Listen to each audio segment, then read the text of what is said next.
Welcome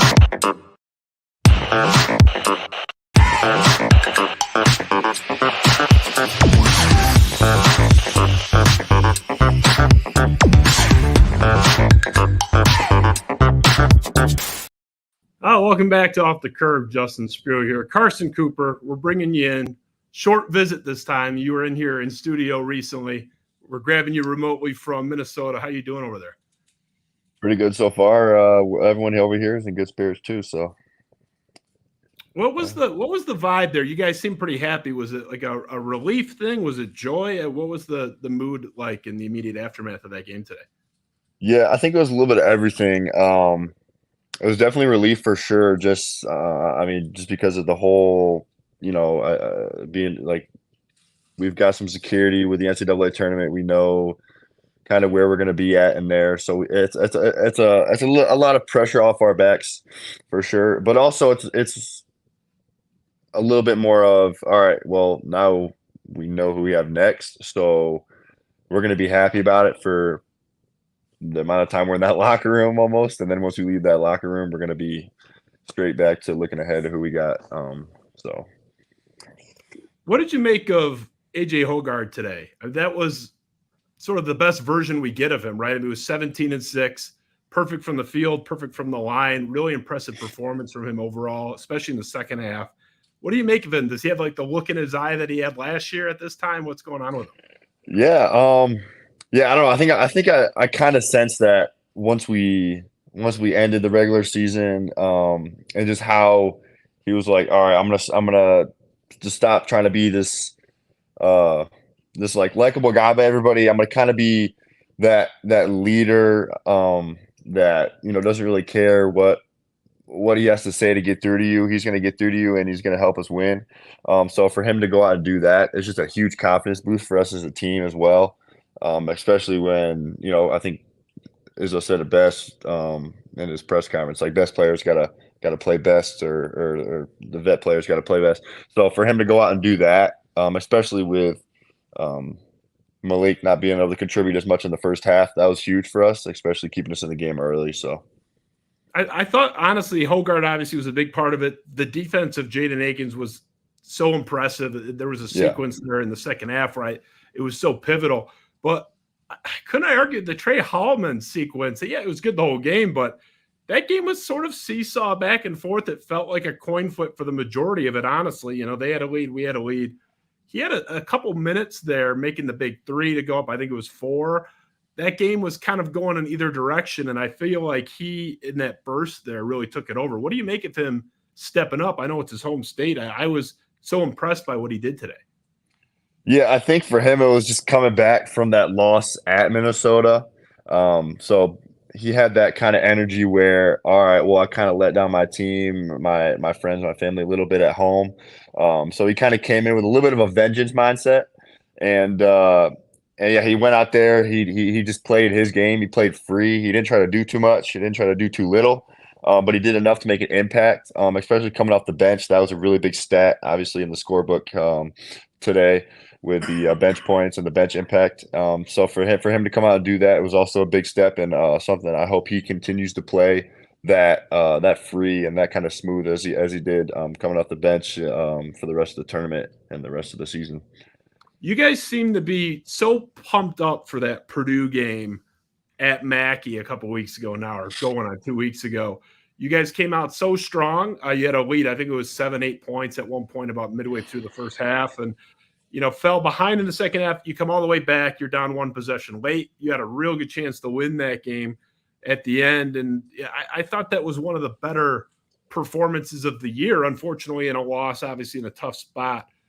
You guys seem to be pretty chapped about that one a little bit. I feel like you guys wanted that one even maybe more than average. What is it like now with them on deck here and far under 24 hours at this point? Like, what's the mood like as far as Purdue is concerned for you guys? Yeah, I think just the fact that we can look back and say, all right, well, we didn't play a perfect game. We started off strong. We had our spurts, but it's hard to win away games in the Big Ten, and we knew that, and we know that. So being able to go into Mackey and start off strong and have a little dry spout, but rally back down from 15, I think it was, to 3 or something like that, something really close. It kind of gives us a little bit of confidence with coming into this one because we know we can compete with them, and we know that they're not going to have as big of a home game type energy with the crowd and everything like that to help them stay in it. So for us to come in, it's just playing with the same mentality that we had in that one, where it was a must win.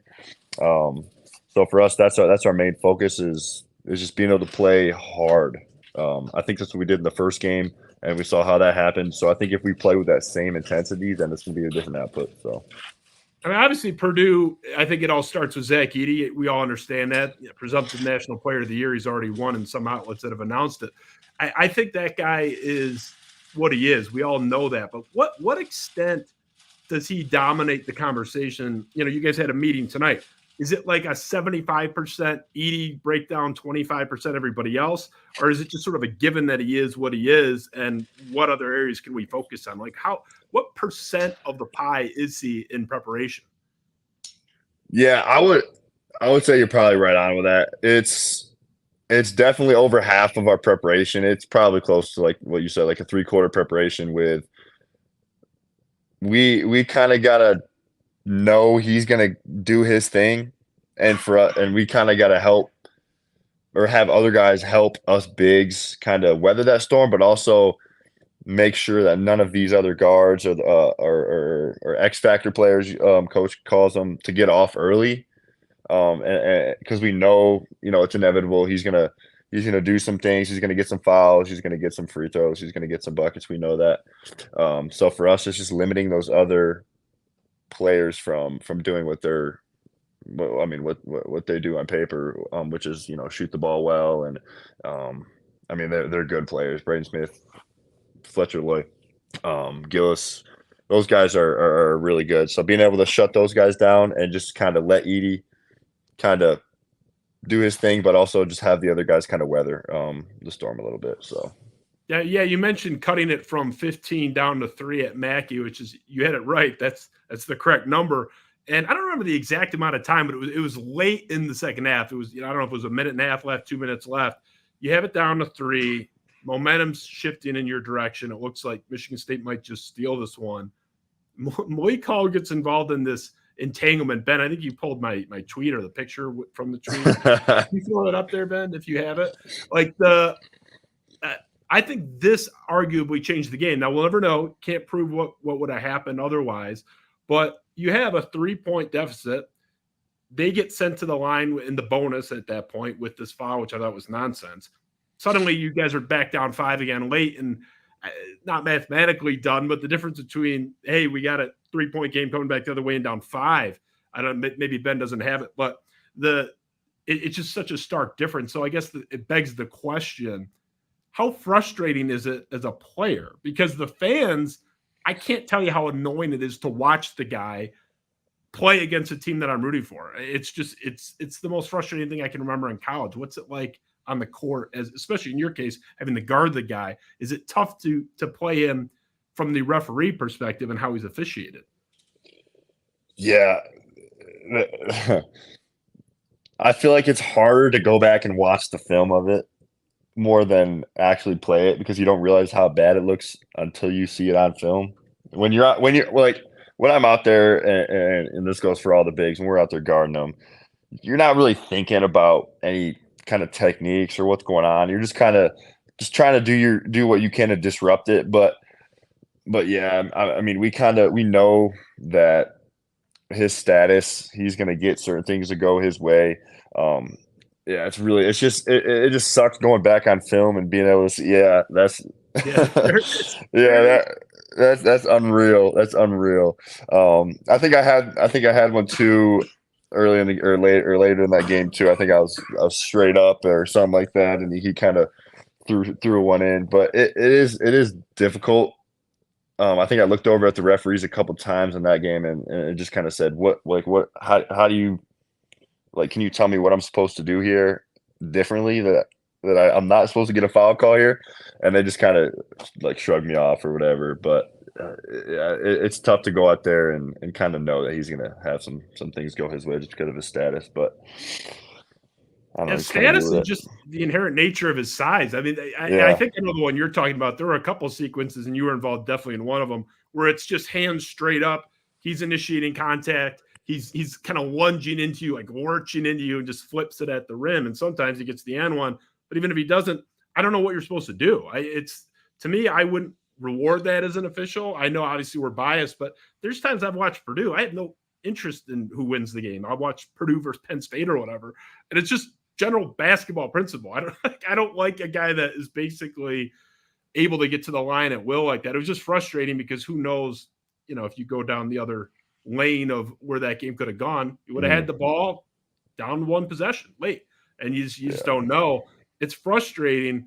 I think, Sissoko, you didn't see him out there today. That was a bit of a surprise just based on, where it's been all year. And I know his playing time's been down a little bit, but I feel like we're going to probably see him tomorrow, even if just we need his big body and fouls and keep him engaged. Do you think we see him again? What's the engagement like on his end? Yeah. That's the biggest piece with us as a team right now.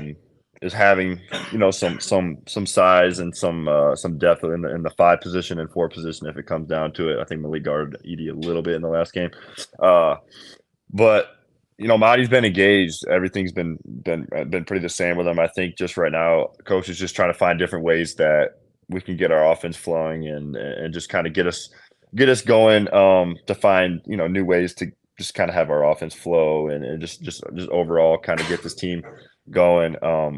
I guarantee the minutes are probably going to be kind of the same with what they were the first game, pretty evenly spaced. I feel like with us having 15 fouls between 3 of us, like you said, it's going to be really crucial to come out there and hope that, well, knock on wood, none of us get in foul trouble early, but that might be it's a probable statement.